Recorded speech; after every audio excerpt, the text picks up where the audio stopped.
नमस्कार सांग मैंने जय जगन्नाथ मो वीडियो को आपण मानक स्वागत करुँ। आप देखिपे आम मंदिर पाखे आसी पहुँची जाइए। आबे रातिर 12:30 आमको जना कि 12:30 जाए मंदिर खोला रहे किंतु आमर दुर्भाग्य आम आसला बेलू मंदिर बंद हो जाता। देखो मो पूरा बड़दाण्ड आपको देखा बड़दाण्ड केते भीड़ आते भक्त ये महाप्रभु को दर्शन करने लेट हो जाती से कि देखो शोई जाइए कि निज परिवार सागर छिड़ा होती आप देखिपे। ये देखो केते छोट पिला नहीं भौणी आसती किंतु आमर दर्शन हो पार से आम पुणी आम रूम को फेरी जाऊँ।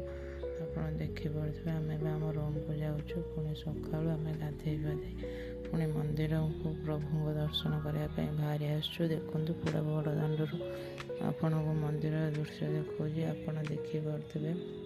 आपण मैंने जानते बड़दाण्ड पाद रखू मनीषर आत्मा पूरी उठे आ भगवान को जमती पाखर स्पर्श कला भली लगे। देखो ये केते लंबा लाइन आम लाइन रे लगी जाइचु भगवान को दर्शन करने। देखो बहुत भीड़ थिला आपण मैंने जानते मंदिर भीतर कैमेरा जाए ना से मो भिडियो टी रखुच्छे। आप वीडियो पसंद आसो लाइक करेंगे कमेंट करेंगे और शेयर